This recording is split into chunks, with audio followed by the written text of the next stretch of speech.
Bonjour, donc aujourd'hui on va parler de la dérivée, en fait, à quoi sert la dérivée, les différentes applications de la dérivée. Alors avant, un petit rappel sur les coefficients directeurs de droite. Donc ici j'ai un repère et je vais tracer une droite et il faut savoir simplement le signe de son coefficient directeur. Alors dire que le coefficient directeur d'une droite est positif, c'est-à-dire que vous avez une droite comme ça, qui ne passe pas forcément par l'origine. Ici, vous avez les axes. Donc, coefficient directeur ici, positif. Coefficient directeur négatif, comme ça. Et coefficient directeur nul, vous avez une droite comme ça veut dire parallèle à l'axe des abscisses. Ça, c'est le premier point sur les coefficients directeurs. Donc, coefficient directeur positif, coefficient directeur négatif, coefficient directeur nul. Deuxième petit rappel, que signifie qu'un coefficient directeur d'une droite, j'ai une droite ici qui passe par l'origine, son coefficient directeur c'est petit m, et que signifie que son coefficient directeur augmente. Alors dire qu'un coefficient directeur augmente, ça veut dire qu'en fait la droite va se déplacer comme ça. Alors ça pourrait être un coefficient directeur négatif, mais dire qu'il augmente, ça veut dire simplement que la droite se déplace dans ce sens-là, dans le sens anti-horaire. Donc ça, c'est le deuxième petit rappel sur les coefficients directeurs. Alors là, j'ai pris comme exemple la fonction carré, la fonction qui a x associé x carré, définie sur R. Vous avez ici sa courbe représentative en vert. Et j'ai pris un point A d'abscisse petit a. Ici, vous voyez, petit a est donné par un curseur. Et j'ai pris la tangente au point A. Alors, on sait, je rappelle, la première chose que l'on a vue sur le nombre dérivé, c'est le coefficient directeur de la tangente. C'est-à-dire ici, quand vous regardez ici l'équation de la tangente ici en A, c'est moins 0,4. Donc, moins 0,4, c'est le nombre dérivé de cette fonction en petit a qui vaut moins 0,2. Alors on se rappelle, la dérivée de x carré c'est 2x. Si je fais 2 fois moins 0,2, j'obtiens bien moins 0,4. Ça, ce sont des petits rappels.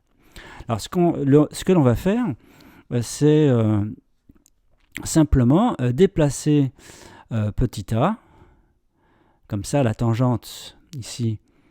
Voilà. Alors, on va voir en fait deux choses.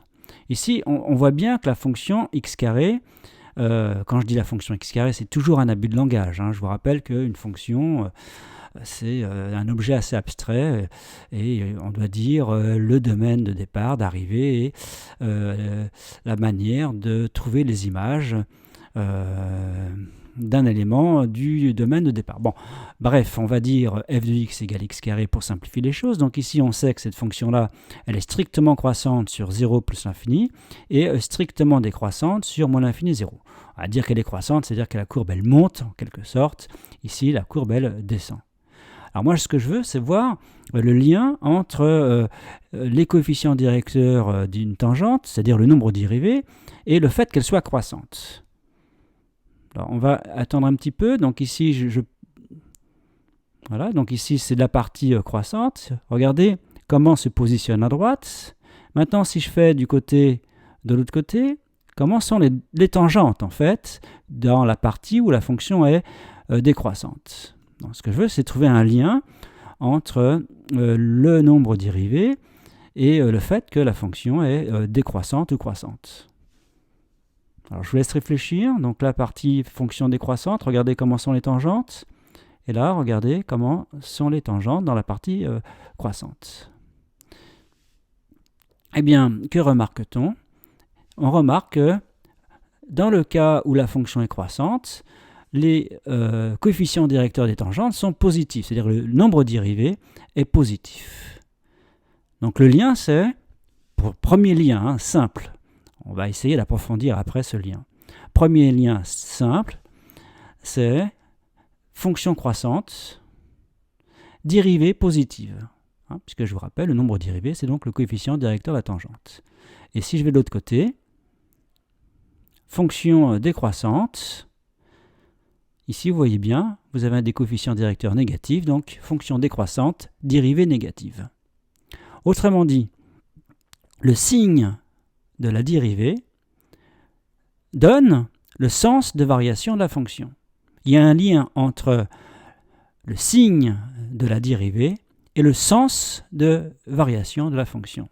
Donc quand on sait calculer des dérivées, ça sera particulièrement commode parce qu'il suffira de faire le signe de la dérivée pour avoir le sens de variation de la fonction.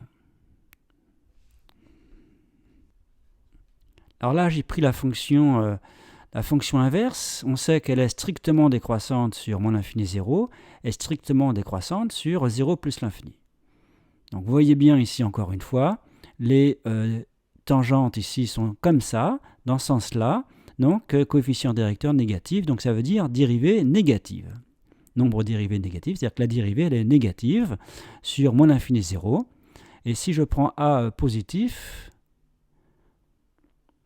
petit a positif, là c'est pareil, vous avez des tangentes de coefficients directeurs négatifs, donc des nombres dérivés négatifs. Donc ça confirme bien que le dérivée négative, fonction décroissante, dérivée positive, fonction croissante.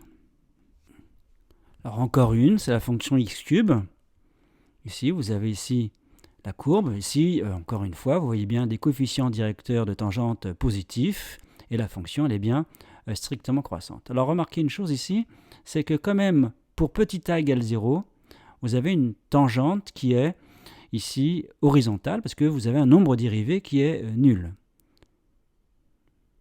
Donc on reviendra là-dessus. Parce que j'ai dit dérivée positive fonction croissante, mais je n'ai pas précisé par rapport à une fonction strictement croissante. La fonction x cube, elle est strictement croissante. Et est-ce que sa dérivée est strictement positive? Alors on va voir ça après. Alors, premier théorème qu'on admet, qu'on comprend graphiquement, mais qu'on admet, est le suivant. Donc vous avez une fonction petit f supposée dérivable sur un intervalle i, et vous avez l'équivalence suivante. F croissante, je n'ai pas dit strictement croissante, équivaut à f' positive ou nulle.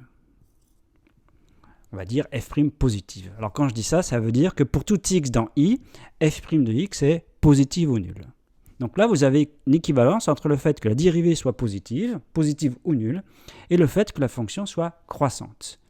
Pas strictement croissante. Ça, c'est le premier théorème. Alors, on a vu jusqu'à présent des fonctions qui étaient strictement monotones. La fonction x cube, elle est strictement croissante. La fonction x carré, elle est strictement croissante sur 0 plus l'infini. La fonction inverse, elle est strictement décroissante, par exemple, sur 0 plus l'infini, 0 exclu. Donc on a des strictes monotonies. Et c'est ça qui nous intéresse, c'est plus la stricte monotonie. Donc je vais mettre ici strict pour préciser après. Alors a-t-on l'équivalence? Donc ici je vais mettre f strict et f' strictement positif. Donc quand j'écris ça, ça veut dire pour tout x dans l'intervalle grand I, f' de x strictement positif. A-t-on l'équivalence entre les deux? Est-ce qu'on peut en déduire, quand la dérivée est strictement positive, que la fonction f, elle est strictement croissante?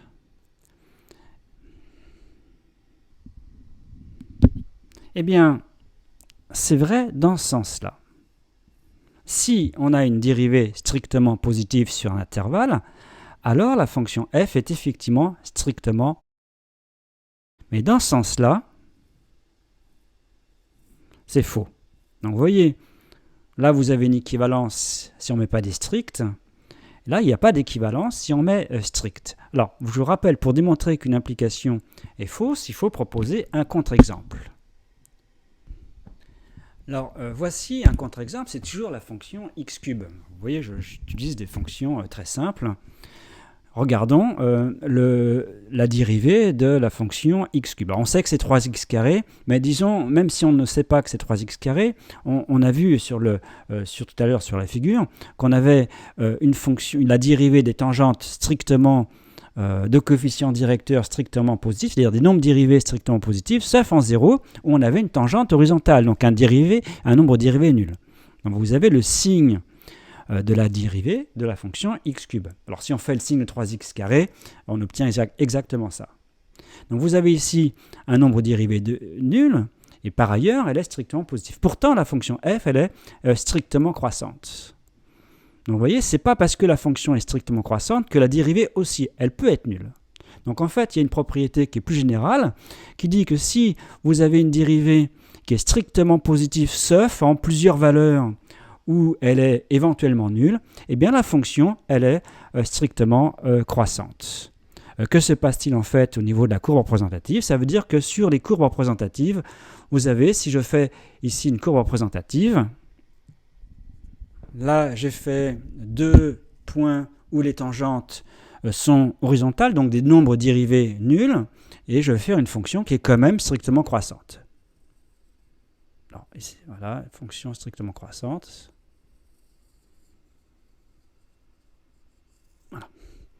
Voilà, dessin, il y a une sorte de plat ici, de replat, mais elle reste quand même strictement croissante.